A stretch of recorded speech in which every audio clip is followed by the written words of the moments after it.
देखिए स्टूडेंट, ये भी सवाल जो है अपना व्हीट स्टोन सेतु के ऊपर आधारित है और ये भी स्टूडेंट सवाल अच्छा है, इसे भी हम इम्पोर्टेंट कह सकते हैं। देखिए इस सवाल में आपसे क्या पूछा गया है, बोला गया है कि व्हीट स्टोन सेतु के धारा मापी में कोई विक्षेप नहीं है। मतलब हमको बता रखा है कि ये हमारा जो व्हीट स्टोन सेतु है स्टूडेंट, ये अपना हम कह सकते हैं संतुलन की अवस्था में है। ये हमें बता रखा है कि ये अपना व्हीट स्टोन सेतु जो है संतुलन की अवस्था में है, अर्थात IG का मान 0 है।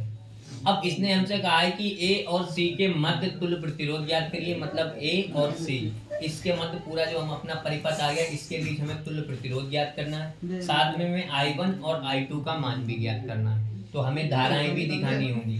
तो स्टूडेंट्स इसने अब की बार ये क्यों बोल दिया हमें पहले ही कि धारा मापी में विक्षेप शून्य, क्योंकि हम पता ही नहीं कर सकते थे स्टूडेंट्स। अगर ये नहीं बोलता तो हमें पता ही नहीं चल पाता है कि नहीं, क्या पता है यहाँ पर प्रतिरोध कौन से ओम का है। जब इसने बता दिया हमें कि परिपथ हमारा संतुलन की अवस्था में है, तो आप जो है यहाँ पर आपको ये R तो वैसे ही ऐसे ही मिल जाए। क्यों? क्योंकि आप सोचिए 15 एकम 15, 15 दूनी 30, यानी 1/2 मिल रहा है, तो यहाँ पर भी 1/2 ही मिलेगा और यहाँ पर 1/2 इस तरीके से मिल सकता है कि पक्का ये 3 होगा। तो यहाँ पर हम लिखेंगे क्योंकि परिपथ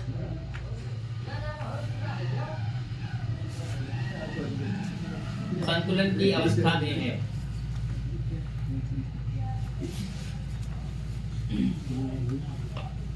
संतुलन की अवस्था में है, तब हम लोग कह सकते हैं कि R1/R2 का अनुपात इज इक्वल टू R3/R4, ये आपस में बराबर होंगे। तो इसी को फिर से हमें R1 ही नाम देना है और इसको हमें R2 नाम देना है और इसको हमें R3 नाम देना है और इसको स्टूडेंट हमको R4 नाम देना है।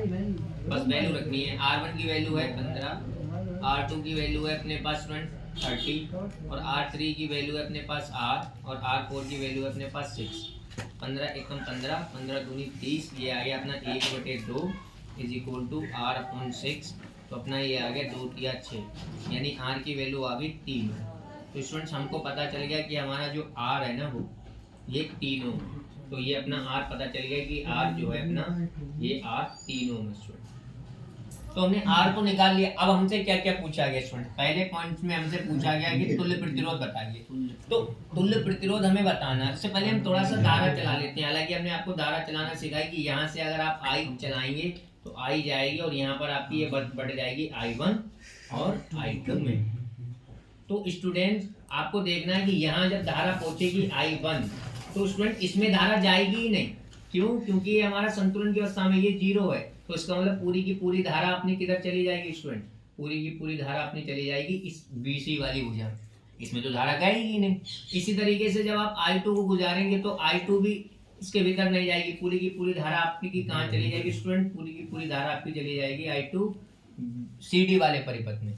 तो अब हम सबसे पहले तुल्य प्रतिरोध निकालेंगे। तो आपने प्रतिरोधों का संयोजन नाम का टॉपिक पढ़ा होगा और स्टूडेंट्स आपको पता है कि जिस हम कह सकते हैं हमारी भुजाओं पर धारा का मान सेम होता है अर्थात बराबर होता है, वो परिपथ हमारा श्रेणी क्रम में माना जाता है। क्योंकि श्रेणी क्रम में धारा का मान होता है समान और समांतर क्रम में धारा का मान होता है अलग अलग। तो यहाँ पर आपने देखा कि AB वाला जो सिरा है इसमें भी धारा का मान हमारा समान है और जो BC वाला सिरा है इसमें भी धारा का मान समान है। कैसे? यहाँ पर भी I1 है, यहाँ पर भी I1 है, तो धारा तो एक जैसी है। इसका मतलब ये दोनों हमारे श्रेणी क्रम में हो गए। और अगर हम इनको देखें AD और CD को, तो आप देखिए यहाँ पर भी धारा समान है I2 और हम कह सकते हैं I2, तो ये दोनों भी श्रेणी क्रम में हो गए। अब ऊपर वाला जो हिस्सा है हमारा स्टूडेंट, जो ऊपर वाला हिस्सा है अपना वो I1 वाला बना, नीचे वाला जो हिस्सा है स्टूडेंट वो अपना I2 बना। अगर आप देखें तो सबसे पहले तो मैं यहाँ पर इसके बराबर एक डायग्राम आपको बना के दिखाता हूँ। जब आप इन दोनों को श्रेणी क्रम में जोड़ लेंगे, इन दोनों को श्रेणी क्रम में जोड़ लेंगे, तब आपके पास स्टूडेंट कुछ इस तरीके का परिपथ आएगा कि इन दोनों से तो आपका एक प्रतिरोध आएगा स्टूडेंट, इन दोनों से आपका इस तरीके का दो जो है एक प्रतिरोध बन जाएगा। और इसी तरीके से इन दोनों से भी आपकी एक ही लाइन बन जाएगी, वो इस तरीके से बन जाएगी स्टूडेंट। और इसके बाद स्टूडेंट इन दोनों को हमने क्या करना है, इस तरीके से हमने जोड़ दिया। जोड़ने के बाद स्टूडेंट्स हमने देखा कि नीचे बैटरी लगी हुई है हमारी 6 वोल्ट की, तो वो हमने बैटरी दिखा दी स्टूडेंट 6 वोल्ट की। तो ये परिपथ स्टूडेंट्स हमारे इसके तुल्य हो जाएगा, यानी इस वाले परिपथ में अपनी जा रही है I1 धारा और इसमें अपनी धारा जा रही है I2। तो आप देखते ही समझ गए होंगे कि धारा का मान अलग अलग है। बाद में जब ये जुड़ेंगे ये अपना R डैश निकल के आएगा, अभी देखेंगे कितना आएगा, और ये अपना R डबल डैश निकल के आएगा, और इन दोनों का जब हम तुल्य प्रतिरोध निकालेंगे तो वही अपना निकल के आएगा A व C के बीच तुल्य प्रतिरोध। तो सबसे पहले हम इस परिपथ में इन दोनों को श्रेणी क्रम में R1 R3 को श्रेणी क्रम में जोड़ ले रहे हैं, R2 R4 को श्रेणी क्रम में जोड़ ले रहे हैं, क्योंकि धारा सेम है तो श्रेणी क्रम में है। और फिर यहाँ पर वैल्यू रखे, आप देख रहे हैं ऊपर वाले सिरे पर I1 धारा है, नीचे वाले सिरे पर I2 है, तो फिर इनको हम समांतर क्रम में जोड़ देंगे और हमें RAC के बीच में तुल्य प्रतिरोध मिल जाएगा। तो सबसे पहले हम यहाँ पर लिखते हैं R1 व R3 को श्रेणी क्रम में जोड़ने पर, श्रेणी क्रम में जोड़ने पर, तो आप श्रेणी क्रम में इनको जोड़ेंगे तो आपका आएगा R dash is equal to formula बनेगा R1 प्लस R3, अर्थात R डैश आएगा अपना R1 है स्टूडेंट 15 और R3 है अपना 3, तो R डैश स्टूडेंट निकल के आया 18 ओम, यानी जो हमने R डैश बनाया स्टूडेंट ये अपना है 18 ओम। इसके बाद स्टूडेंट्स अब हम जोड़ेंगे R2 और R4 को, तो R2 व R4 को श्रेणी क्रम में जोड़ने पर, तो अगर आप इनको जोड़ेंगे तो इसको मैं नाम दे रहा R डबल डैश, और ये अपना होगा R2 प्लस में R4, तो R डबल डैश अगर आप निकालेंगे तो ये अपना 30 प्लस 6, तो R डबल डैश अपना निकल के आया 36 ओम, तो ये अपना हो गया 36 ओम। अब स्टूडेंट्स आप देखिए R डैश है उसमें धारा I1 है और R डबल डैश है उसमें धारा I2 है, तो आप खुद ही बताइए जब धारा का मान अलग अलग होता है तो वो समांतर क्रम में होते हैं, और यही हमारा होगा स्टूडेंट्स A और C के बीच में तुल्य प्रतिरोध। तो यहाँ पर हम लिखेंगे R डैश व R डबल डैश को समांतर क्रम में जोड़ने पर इनका तुल्य प्रतिरोध, अर्थात इसको हम लिख सकते हैं 1/RAC के बीच में है तुल्य बराबर R dash plus 1/R double dash. तो अपना स्टूडेंट निकल के आएगा यहाँ पर 1/RAC is equal to R dash है अपना 18 और R डबल डैश है अपना 36। तो अगर इसको भी मैं 36 बनाऊं तो ऊपर नीचे अगर मैं 2 से मल्टीप्लाई कर दूं तो अपना बन जाएगा RAC इज इक्वल टू 2/36 और प्लस 1/36।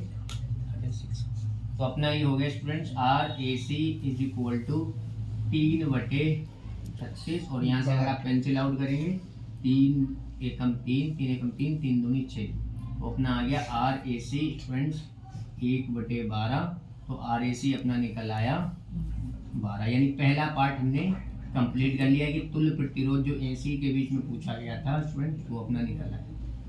अब हमको निकालना है पार्ट नंबर 2 में I1 और I2 का मान।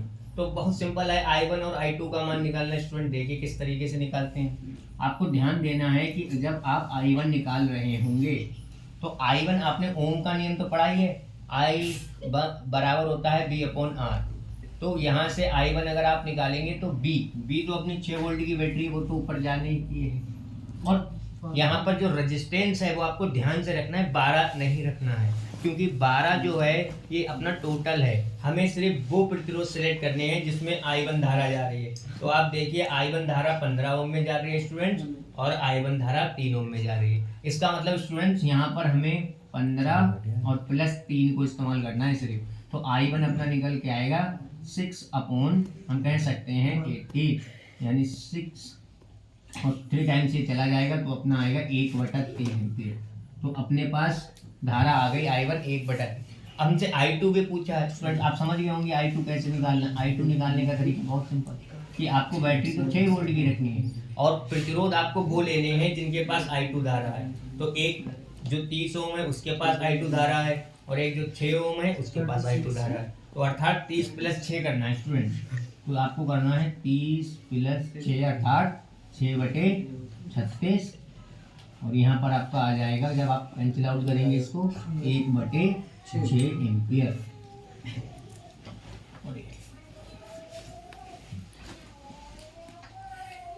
देखिए हो गया।